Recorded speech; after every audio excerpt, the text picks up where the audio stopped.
espacio que dedicamos en esta casa, una vez termina la semana, a debatir y analizar esas noticias que han sido protagonistas en los últimos días. Y lo hacemos de la mano, como siempre, ya lo saben, de los mejores contertulios que ya nos acompañan. José Luis Araujo, bienvenido, muy buenas tardes. Muy buenas tardes, Alba, bastante feliz de estar en esta tarde fría.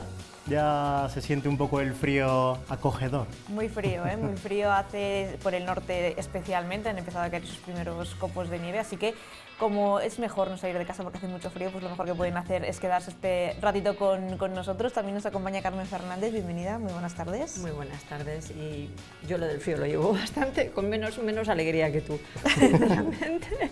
Pero sí, un día estupendo para vernos desde casa tranquilamente. Y es día de sofá y manta, sí, desde luego. O también, que ahora vamos a ver, vamos a conocer algún otro plan que nos propone nuestro siguiente contertulio, que es Chema Manzano. Buenas tardes, bienvenido. Buenas tardes, muchas gracias. Que sí, que sofá y manta no, que tenemos cosas muy bonitas en Palencia. Sabía yo que Chema traía alternativas. Traigo alternativas para esta tarde que son espectaculares, porque tenemos en el claustro de la catedral una exposición magnífica de arte románico y que organiza Tieldón, que vienen artistas de toda España, incluso tenemos un artista londinense que también ha traído ahí unos dibujos románicos y muy relacionados con Palencia, muchos de ellos.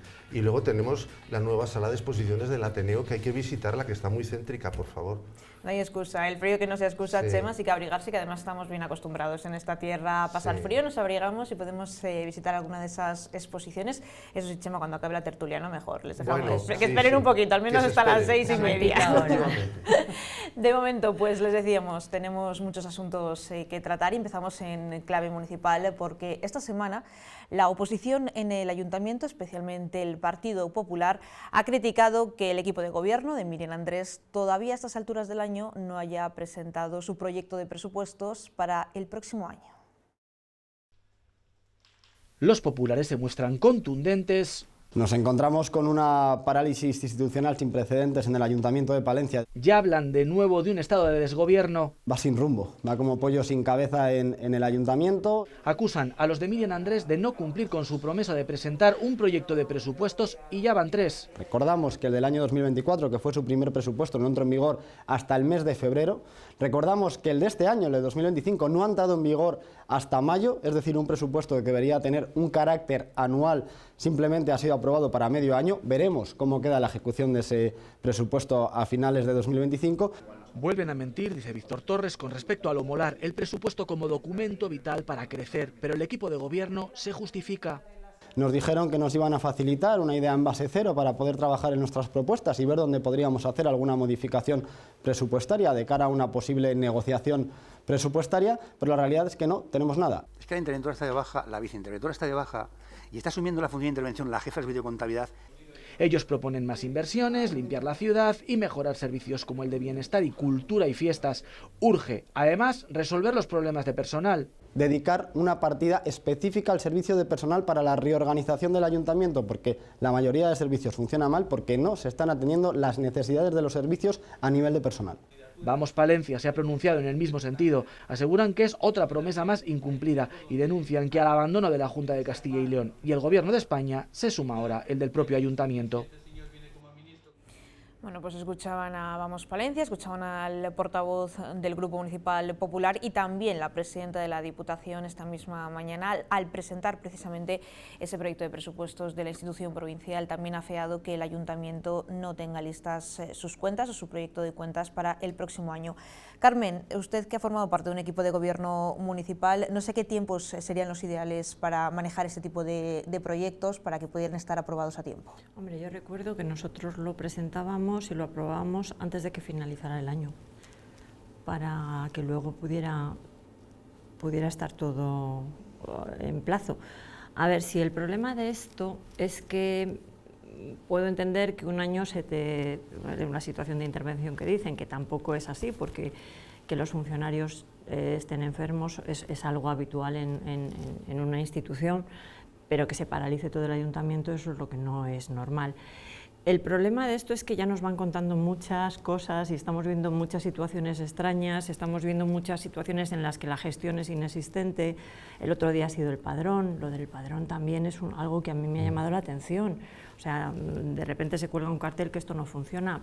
Es que un poco esta casa es una ruina. O sea, yo realmente me preocupa sobre todo no si el presupuesto fuera un tema puntual, aunque realmente yo estoy viendo que las instituciones el tema de los presupuestos se lo toman ahora con una alegría que no había antes. Un presupuesto es el documento más importante de la institución, entonces tiene que hacerse las cosas con seriedad.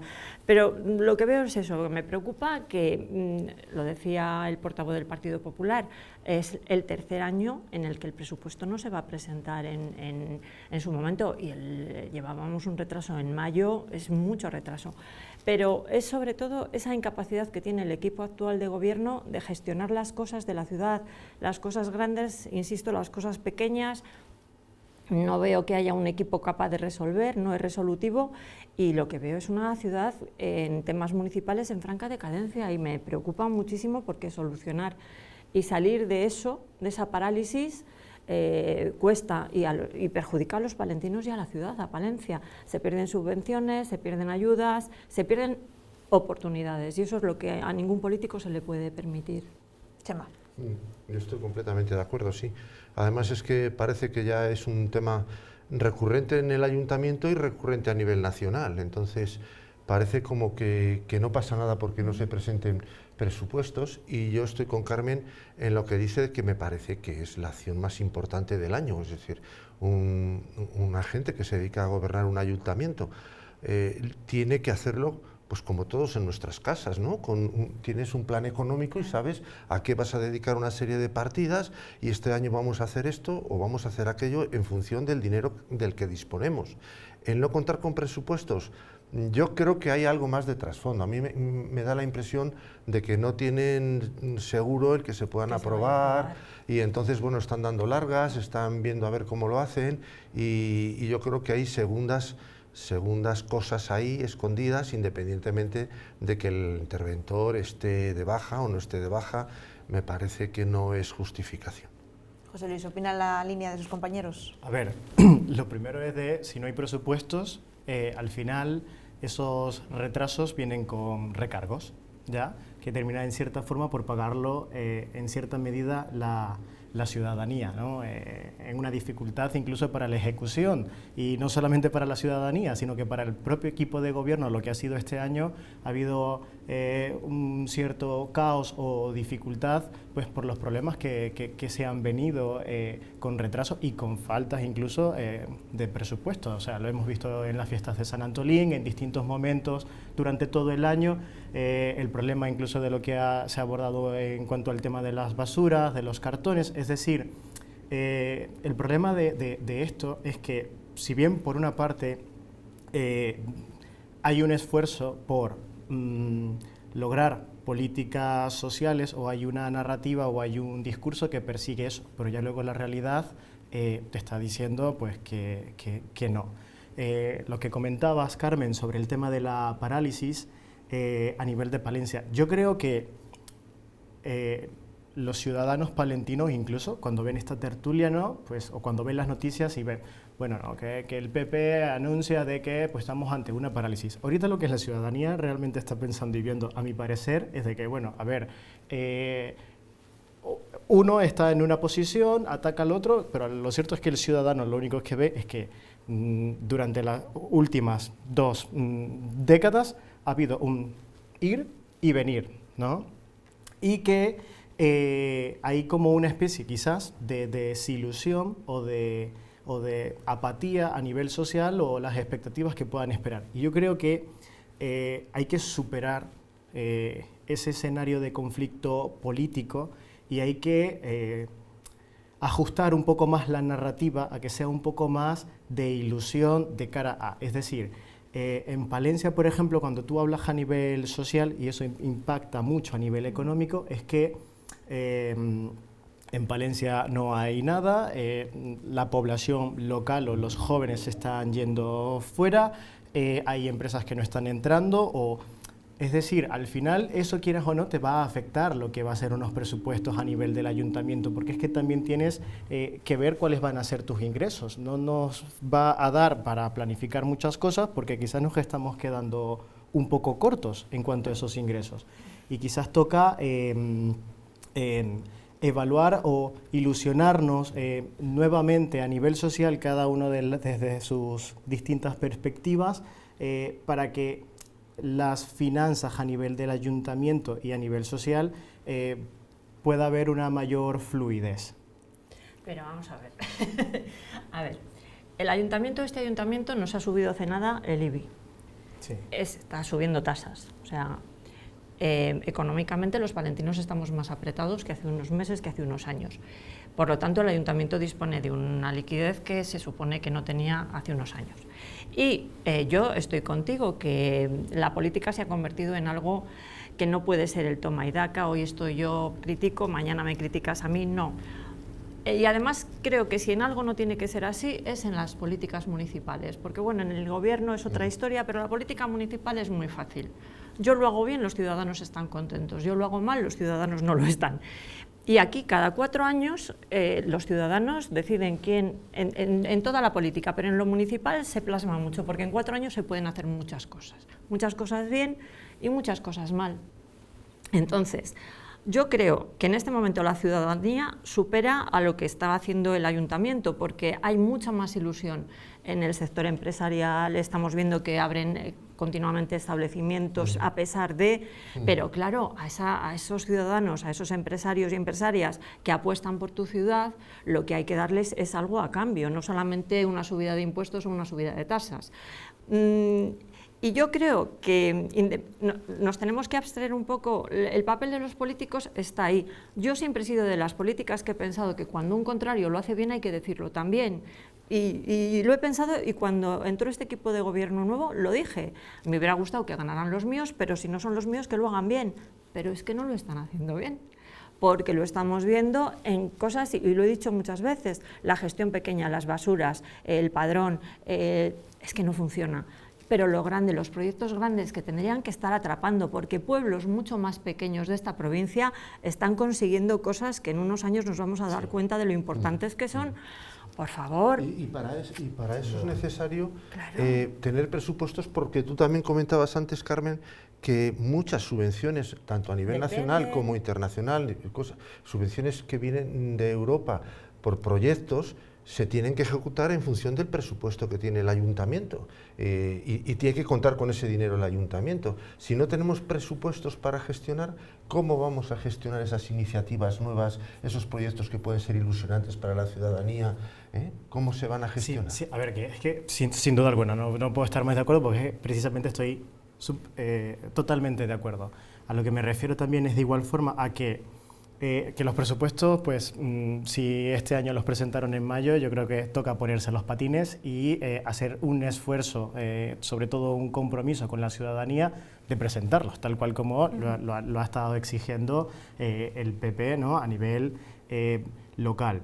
Pero creo que siempre hay que hacer un esfuerzo, o sea, es decir, y creo que hay que hacer ese esfuerzo, sobre todo ese compromiso con la ciudadanía de que pueda haber, porque es como que si aún no se han presentado los presupuestos, ¿cuáles son las expectativas para este año?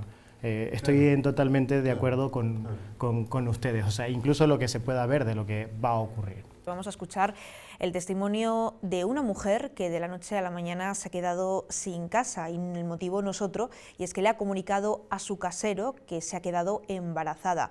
Desde Cáritas alertan de que no es un hecho puntual, que muchos caseros se asustan al ver que una mujer sola con niños pequeños pueda declararse vulnerable y por lo tanto sea más difícil desahuciar a esa familia.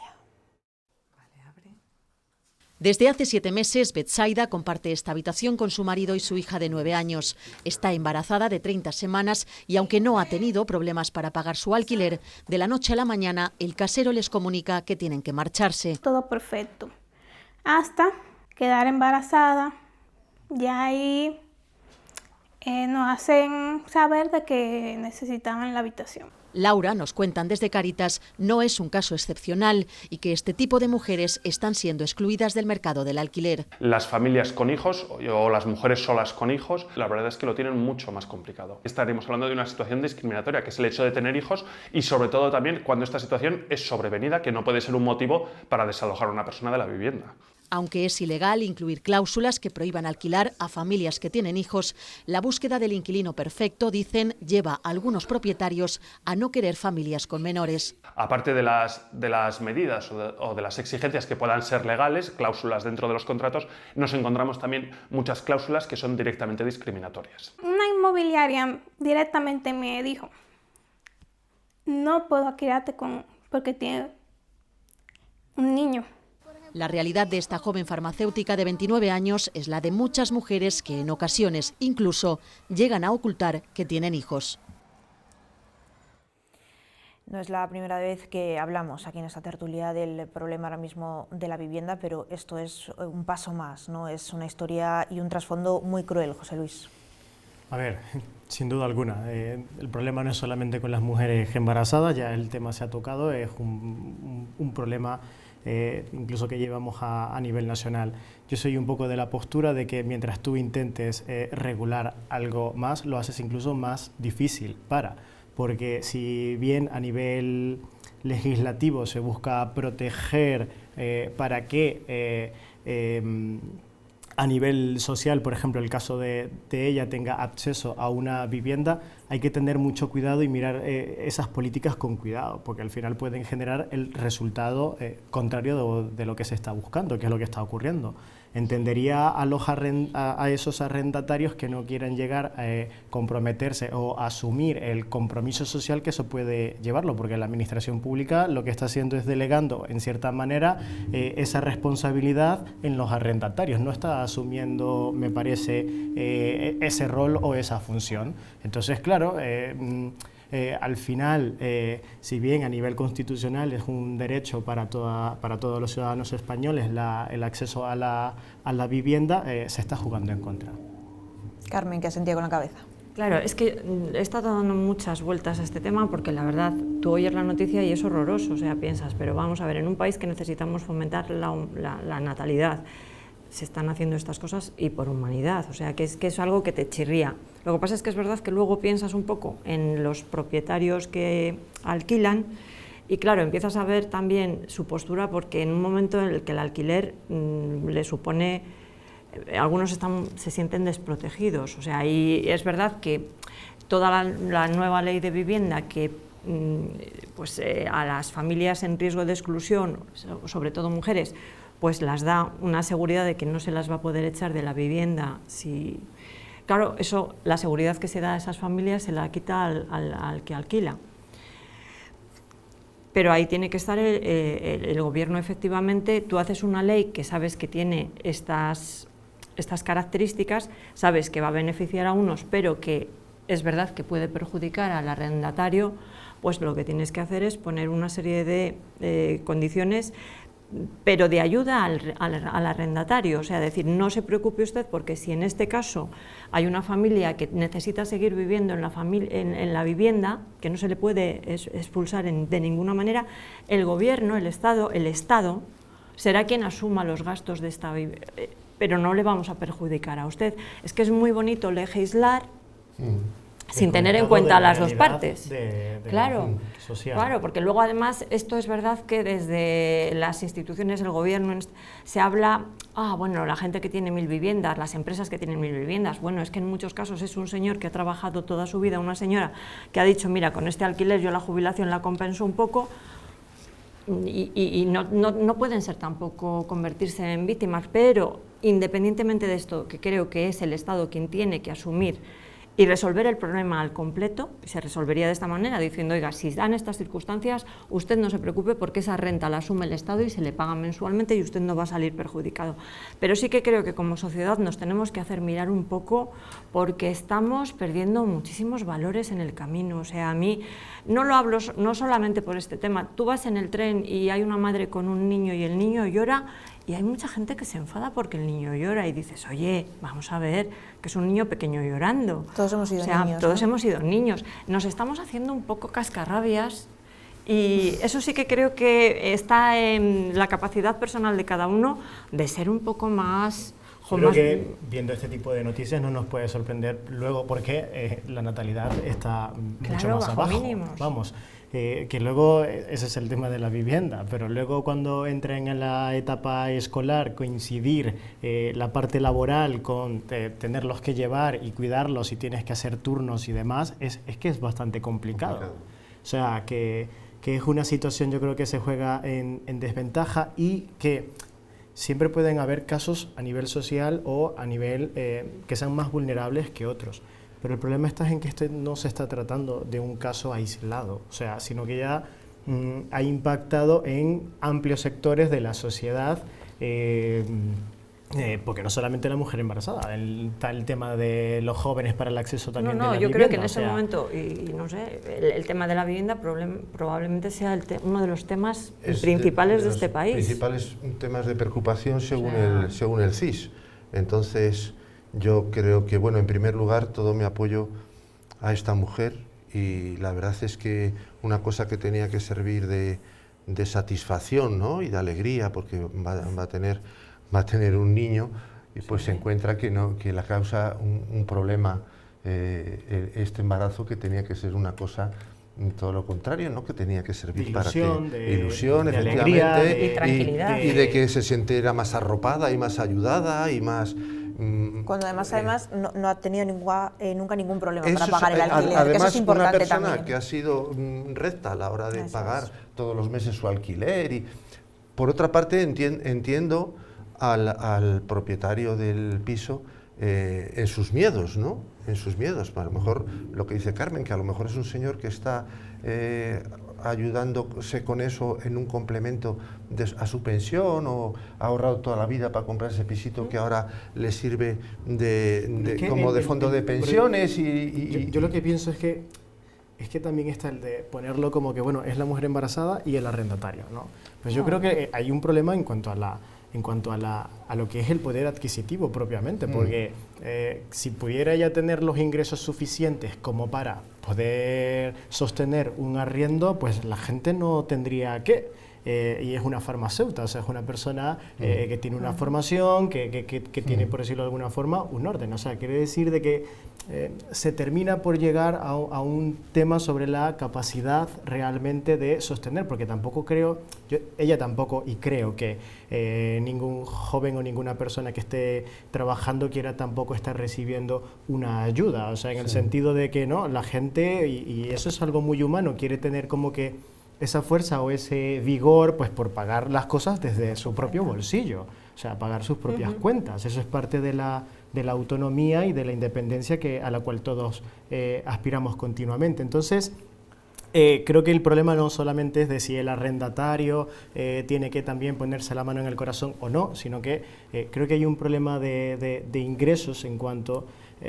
que no permite que se tenga esa estabilidad. No, está claro, los sueldos son los que son y no te permiten acceso a la vivienda, y estamos hablando de viviendas, que cuánta gente joven estamos hablando de habitaciones, alquilar una habitación, porque no llega ya ni tan siquiera a poder alquilar una casa. Por lo tanto, efectivamente, en este país tenemos que ver cómo solucionamos tema de vivienda, tema de sueldos, trabajos dignos y con un sueldo digno, y bueno, pues la verdad es que se nos complican las cosas. Yo creo que las leyes no están a la altura que la sociedad exige en este sentido, en el tema de la vivienda.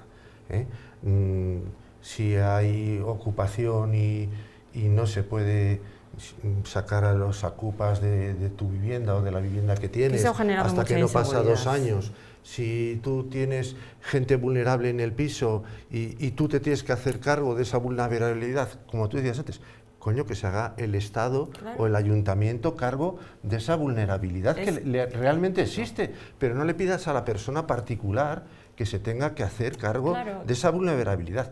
¿Es el Estado o son los ayuntamientos o es la comunidad autónoma porque es que luego los que también se tendrán que hacer cargo de eso? Si bien dentro de los discursos se hablan sobre los grandes tenedores y demás, pero realmente hay muchísimas personas y muchas personas mayores que están en las residencias tal cual, pues que de lo que rentan el piso están pagando la residencia. Claro. O sea, pues hay muchos casos que yo veo en mi trabajo, también como médico allí, que veo pacientes de que literalmente de lo que les pagan y tienen que pagar la residencia de igual forma. O sea, tienes una escalera, o sea, un seguimiento allí de problemas que se va juntando uno con otro.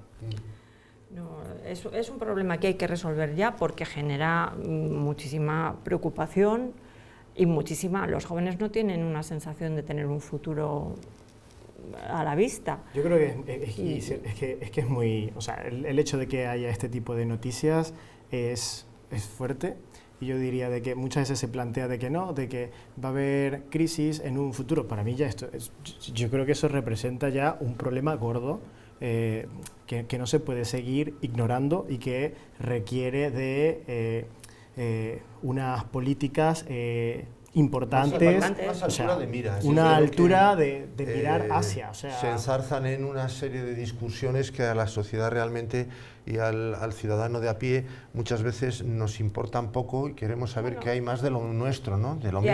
Bueno, y de lo mío, ¿qué? ¿Para cuándo lo mío? Y no legislan para el ciudadano en muchos si es que casos. Además el problema de la vivienda es verdad que es complicado de resolver, pero se ha resuelto. Ha habido etapas en las que se resuelve.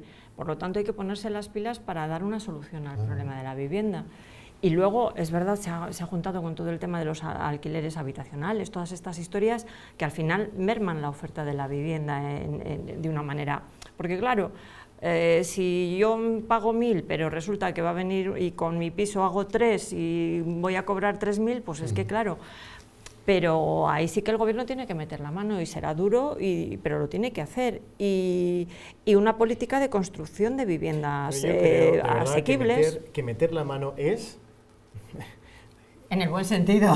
Crear las condiciones para que la propia ciudadanía pueda crearlo. O sea, el Estado no lo resuelve todo. O sea, la ciudadanía tiene que tener, considero yo, pues mucho más poder. Yo creo que es que al final el Estado depende de la fuerza de sus ciudadanos. Sí, pero mira, hay ciudades, no es Palencia afortunadamente, pero en Madrid, gente que gana unos sueldos muy buenos tampoco puede acceder, porque está imposible.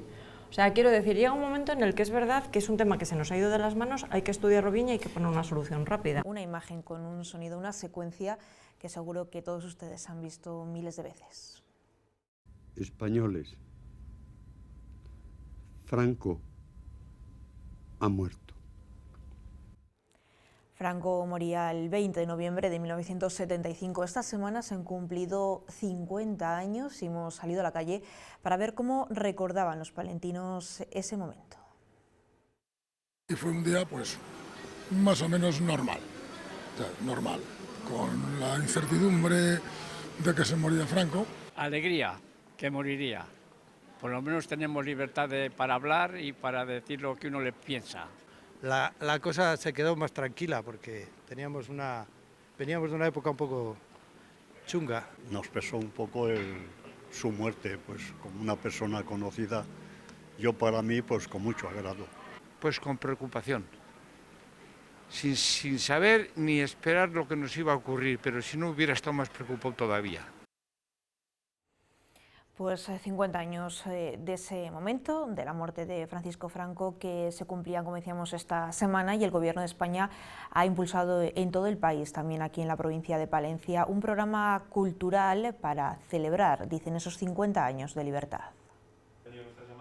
Desde el Gobierno de España no ocultan su preocupación por los últimos datos, por las tendencias de los más jóvenes que dicen parecen haber olvidado lo que supuso la dictadura franquista para el país. Hay una parte significativa de la ciudadanía, especialmente algunos jóvenes y ciertos segmentos ideológicos, que poseen un conocimiento pues menos profundo sobre el franquismo y que incluso muestran pues una valoración, vamos a decir, indulgente de de aquel periodo. El CIS nos ha informado de que 1 de cada 5 españoles afirma que los años de la dictadura fueron buenos o muy buenos para el país, ¿no? Por eso, con el objetivo de no olvidar, de invitar, dicen, a la reflexión colectiva, se pone en marcha este programa 50 años de España en libertad. Recordar para comprender, al final recordar lo que ocurrió en España cuando estuvo sin libertades, cuando esa educación se sometió a la censura o cuando los derechos fundamentales fueron negados y la pluralidad también, ¿no? Este programa va a arrancar el 25 de noviembre en el Centro Cultural Lecrac. Es una jornada completa de mañana y tarde en la que vamos a hablar de pluralismo político, esa capacidad de convivir, debatir y construir consensos esenciales. Además, en Valencia Capital habrá actos en Barrolo de Santullán, Paredes de Nava, venta de baños y dueñas. Habrá en total conferencias, conciertos, proyecciones de cine que invitan, dicen, a la ciudadanía palentina a pensar en estos 50 años de libertad y convivencia democrática. Bueno, mucha información. Yo creo que son momentos históricos. Esa primera secuencia que hemos visto, quien lo vivió en primera persona, desde luego, no se suele olvidar de lo que estaba haciendo en ese momento, y como ha ocurrido con eso, pues ha ocurrido luego posteriormente con otro tipo de sucesos, como por ejemplo las Torres Gemelas. Yo creo que preguntas y todo el mundo sabe qué estaba haciendo en el momento en el que eso sucedía, Chema. Yo, igual los Reyes lo recuerdo perfectamente, además. No se olvida lo que estaba haciendo en ese momento. Yo ese día estaba, además, cuando yo me enteré, sí que fue un día raro porque yo por la tarde, nosotros íbamos a jugar a Pico Zorrozaina al salón. Y esa tarde no había gente por el salón. Y entonces nos marchamos a casa un poco antes porque no había un ambiente. No había ambiente por las calles. Yo creo que la gente tenía un poco de temor, tenía un poco de miedo, y entonces si normalmente a las 9 de la noche íbamos para casa, pues ese día a las 8 y pico nos marchamos todos porque no había, y incluso en casa ya nos estaban esperando porque no querían que estuviéramos por la calle. Y entonces, bueno, yo no creo que haya que... Bueno, a mí me interesa poco en los 50 años de la muerte de Franco, me interesa más lo que pasó después. Creo que celebrar ni descelebrar la muerte del dictador a mí no me interesa ya nada, y a mis hijos por supuesto que tampoco. Sí que es cierto lo que se comentaba, que tampoco es una cosa para olvidar no la fecha en sí de la muerte, sino que sí que sería interesante que la gente joven supiera lo que supuso esa época, y sobre todo más que saber lo que supuso esa época, que supiera lo que costó luego hacer una transición que nos ha llevado hasta donde nos ha llevado. Me parece más importante y más interesante. Y no sé hasta qué punto se está enseñando eso o se está mostrando a las nuevas generaciones la importancia que tuvo en España la transición y lo que supuso a nivel internacional como ejemplo para muchos países ese cambio profundo que se hizo en España, que por cierto sería ideal que ocurriera también en Venezuela. No estaría nada mal, y que se hiciera de la misma manera. Todos los días te puedo asegurar que los venezolanos vemos las redes sociales y las noticias a ver si ha ocurrido algo. A ver si ha ocurrido finalmente el cambio. Carmen, no sé si coincide también esa preocupación, sobre todo porque los jóvenes puedan llegar a romantizar. Totalmente de acuerdo con Chema en que yo lo que es celebrar, celebraría la transición. Y realmente me parece que en este caso el gobierno de Pedro Sánchez el tema de Franco lo saca para pues ocultar sus desgracias y sus penas y sus pues todos los casos de corrupción en los que están inmersos, y es recurrente la figura de Franco, y yo creo que en ese sentido es que no son conscientes del flaco favor que están haciendo a los españoles, porque primero es alimentar un rencor y segundo están dando un conocimiento que realmente quizás hace unos años pues muchos críos no tendrían, pero sobre todo yo lo que celebraría sería la transición. Y la transición, que para mí es un ejemplo de cómo hacer bien las cosas en una situación completamente difícil, es algo que para los jóvenes está pasando desapercibida. No conocen, porque en bachillerato, en primero, me parece que tienen una asignatura de historia, pero internacional, no historia de España, y luego en la ESO no se da. O sea, es una pena que uno de los momentos históricos apasionantes de nuestro país esté pasando desapercibido. Y lo único bueno que yo estoy viendo es que gracias a las películas, gracias a series, hay un sector de jóvenes que está descubriendo esa parte y se está interesando por ella. Vimos hace un año así el estreno de La Infiltrada, que hablaba de ETA, y gracias a ello muchos jóvenes se acercaron porque les pareció algo importantísimo de conocer. Ahora estoy viendo una serie sobre la transición que no me acuerdo cómo se llama, son 4 capítulos, he visto el primero y me parece impresionante conocer hasta qué punto lo que se hizo y lo que pasó, es un revulsivo. Pero, insisto, yo creo que aquí tenemos que estudiar la transición.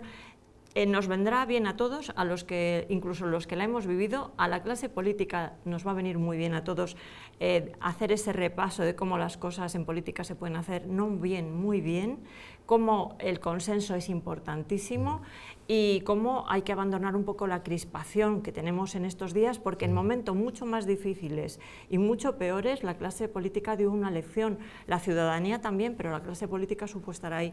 Y yo creo que a todos, a los jóvenes y a los no tan jóvenes, nos va a venir muy bien hacer esa recuperación de memoria histórica de la transición. El tema de Franco a mí no me parece tan... Y mira, me vais a permitir que abuse un poco, hacía poco que veía un podcast en el que Manuela Cármena, que no podemos acusarla de franquista, alababa la política franquista de vivienda. Precisamente de lo que hemos estado hablando, dijo que en el momento que Franco el tema de la vivienda lo supo organizar bien y que además a los que alquilaban, que necesitaban alquilar, les garantizó el alquiler, y ella lo ponía como ejemplo. Esto lo que provocó fue una reacción por parte de determinada izquierda en contra de Manuela Cármena, pero ella volvió a salir y volvió a repetir lo que había dicho, diciendo que las cosas son como son, que ella no es franquista, vamos, claramente, pero que hay cosas, hay que tener la madurez suficiente en un momento determinado para reconocer lo que hace bien gente que incluso consideras tu enemigo. Y yo lo que aspiro es que algún día tengamos todos esa madurez en este país. Pero para alcanzar esa madurez, Carmen, es necesario, como decía, ¿no? Y que se estudie en los colegios, que se lean muchos libros y que se conozca realmente todo lo que pasó, ¿no? Yo creo que además... Yo creo que lo que está haciendo la política a nivel nacional de hacer tanto esfuerzo como enmarcar lo del tema de Franco, como que, no sé, yo creo que ir a por la crispación no le conviene a absolutamente nadie, y estoy perfectamente de acuerdo que se tiene que resaltar justamente la transición democrática. En muchos países, por ejemplo de Hispanoamérica, fue muy conflictiva cuando hubo ese periodo de dictaduras, y el pase a las democracias fue muy complejo y fueron muy sangrientas, ¿no? Mientras que España durante esa época fue ejemplo sobre una transición democrática.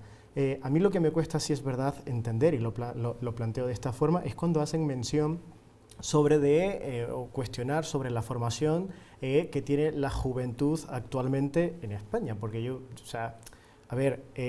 la cantidad de información que tenemos en la actualidad y en la cual los jóvenes estamos expuestos constantemente es importante. Y me cuesta pillar o entender a qué se refieren, sobre todo cuando dicen de que ¿será que no les han dado clases de historia a los jóvenes? No, claro, es que, vamos a ver, hay unos temarios obligatorios, hay unas asignaturas obligatorias, y si tú en esos temarios obligatorios no te entra la transición, salvo que seas una chica o un chico que te interese mucho la lectura y tal, tú eso no lo vas a estudiar. Claro. Porque no te lo van a enseñar. Sí, pero claro, el planteamiento viene es porque por las tendencias, lo que dicen las estadísticas, ¿no? Que la juventud española, los más jóvenes, tienen una tendencia de más de derecha, ¿no? O expresan de que en el pasado era mejor.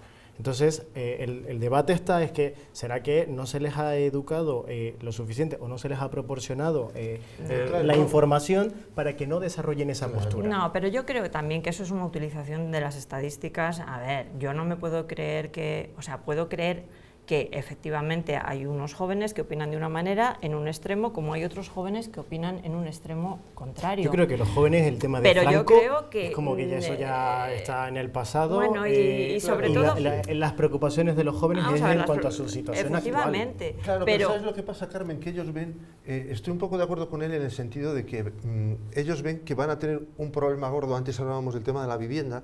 Tienen un problema gordo de acceso a la vivienda, que no pueden marcharse de casa y dicen, pero mi padre se pudo marchar y se pudo comprar un piso y se compró un coche y formó una familia. Y entonces ellos dicen, ¿se viviría mejor entonces? No, yo estoy convencido de que no se vivía mejor entonces. Yo estoy convencido de que ahora se vive mejor. O sea, el mundo es totalmente distinto. Y partiendo de eso, lo que tenemos que hacer es que ellos vivan mejor y que ellos sepan por qué viven mejor. El problema es que no saben por qué viven mejor. Se les da, las cosas les vienen dadas en muchas ocasiones, en otras no ven que tengan participación política, como tú decías antes, participación social. No, la ciudadanía no acaba de creerse de que tiene un poder y no sabe aprovecharle, y entonces pasan de muchas cosas, ¿no? Pues son pasotas. Claro. ¿Y por qué son pasotas? ¿Por qué no se plantan y dicen, no, hasta aquí? Pues porque también la información que reciben a veces es sesgada, y luego porque yo creo que en la historia hay que enseñarlo todo, lo bueno y lo malo. Pero si tú... Se ha pasado de puntillas en algunas cosas. En algunas cosas se ha pasado... A ver, a mí no me parece normal que se esté intentando el tema de que la gente esté descubriendo lo que era gente de 14, 15, 16 años, lo que supuso ETA en este país, porque hayan visto una película. Aquí hay que normalizar todo, o sea, es igual que hablamos de Franco, tenemos que hablar de ETA. Claro.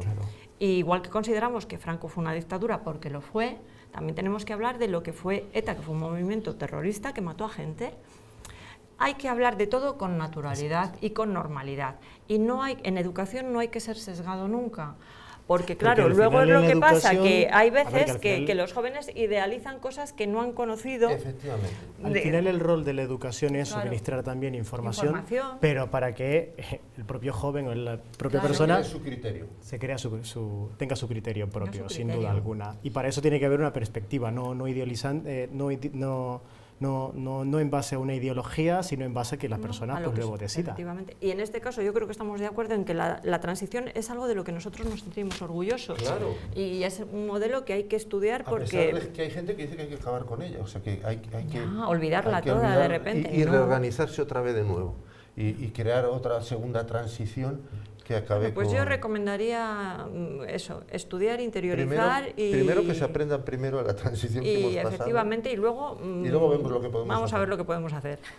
Bueno, pues con esa recomendación nos quedamos para cerrar ese capítulo, porque cambiamos radicalmente de asunto en los últimos minutos que nos quedan de tertulia, y es que la Policía Local de Palencia ha intensificado la vigilancia de los patinetes eléctricos. Vean. Este es uno de los claros ejemplos de lo que nunca hay que hacer. No se puede circular en patinetes sobre una calzada peatonal. Pese a todo, sigue siendo la infracción más repetida. Por eso la policía ha puesto en marcha una campaña informativa. No puede circular por zonas peatonales, parques, subido, ¿vale? Que no, pues yo pensaba que sí. No, esto es toda zona peatonal, ha cruzado la acera, igual que por los pasos subterráneos tampoco se puede ir montado. Tratamos de hacer un poco de educación vial con esos usuarios. ¿Y qué otras normas se deben cumplir para circular en patinete? Desde un único usuario por patinete, no utilizar el teléfono móvil o los auriculares, también respetar la señalización, tanto la semafórica como las marcas viales, y por supuesto no estar bajo los efectos del alcohol o de las drogas. De incumplirlas, los conductores pueden enfrentarse a multas que oscilan entre los 90 y los 500 euros. Circular por la acera está tasada por el ayuntamiento en 90 euros, que por pronto pago serían 45 euros. Luego también nos encontramos infracciones ya de mayor gravedad, como es la de utilizar el teléfono móvil o los auriculares mientras se conduce, que ascienden a 200 euros, y ya las alcoholemias, que pueden llegar hasta los 500 euros. Todo con el objetivo de frenar el incremento de accidentes y atropellos. Bueno, pues no sé si nuestros contertulios alguno es usuario de patinete o ha tenido algún susto con alguno. Yo no soy usuario de patinete, mis hijos usan patinete desde hace mucho tiempo y yo estoy completamente a favor del patinete eléctrico. Me parece que es la forma de moverse por la ciudad más junto con el andar, la forma más cómoda, más ecológica y más sostenible de circular por la ciudad. Y me parece bien que haya estas referencias a una serie de conductas y unos códigos que hay que seguir. Me parece bien que se multe cuando haya que multar. También me parecería que ese esfuerzo que se realice también para que esta gente que utiliza patinete tenga medios para poderle dejar en un sitio concreto cuando va a acceder a algún establecimiento, que tengan posibilidad de subir al tren cuando viajan y tener un sitio donde poderle dejar que no tienen, o a un autobús o a otros medios. Es decir, igual que se multa o se ponen medios o se hacen esfuerzos para legislar en ese sentido, hagamos también que el uso del patinete sea cómodo para el usuario. José Luis. Sin duda alguna. A ver, educar, y creo que lo que está haciendo la policía, pues justamente esa es la dirección adecuada. Es un medio de transporte más que, como todo, pues si bien es, bueno, no es nuevo, ya tiene un par de años, ¿no? Pero bueno, reforzar cómo andar, si está permitido o no, qué vía sí o no, y pues bueno, pues bien. Carmen. Sí, la información es imprescindible, porque es verdad que hay veces que la gente no hace las cosas bien porque no sabe que no lo están haciendo bien. Entonces yo creo que es importante que haya una campaña más que de sanción en este momento de información, y luego ya que, bueno, pues si hay que multar, que se multe, porque es verdad que el patinete está ahí y no se va a marchar tan fácilmente, porque además de cómodo, de ecológico, es económico. Claro. Y en estos tiempos, pues todo lo que sea económico, bienvenida sea. Y estas campañas, yo siempre lo digo, el ayuntamiento hace bien, porque hay muchas veces que los ciudadanos no sabemos si realmente, pues nos pasa con los perros también a veces, pero también lo que dice Chema, una vez que tú ya sepas y que analices y que visualices pues el potencial del patinete, tienes que permitir a la gente unas condiciones que puedan usarlo con normalidad. O sea, no solamente se trata de decir, oiga, que le voy a sancionar, sino a cambio usted va a poder aparcar aquí, va a poder subir al autobús. Eso es adaptarse a los nuevos tiempos, y yo creo que estas campañas vienen también bien. Vienen bien para informar y para informarse y escuchar el ayuntamiento. Sobre todo, bueno, pues como cuando es algo, como decían nuestros contertulios, relativamente nuevo ese medio de transporte. Nos quedamos sin tiempo, tenemos que despedirnos, pero ya saben que volvemos el próximo viernes. Muchísimas gracias a los tres, José Luis, Carmen y Chema, por haber estado una semana más con nosotros. Y como siempre, a todos ustedes también, muchísimas gracias por habernos acompañado este rato. Tengan mucho cuidado este fin de semana, especialmente si van a coger el coche, porque tenemos ese temporal de mal tiempo, tenemos nieve especialmente en la zona norte de la provincia, así que mucha precaución especialmente en la carretera, y les esperamos el próximo viernes, la próxima semana, aquí en la tertulia de la 8 Palencia. Disfruten del fin de semana y cuídense.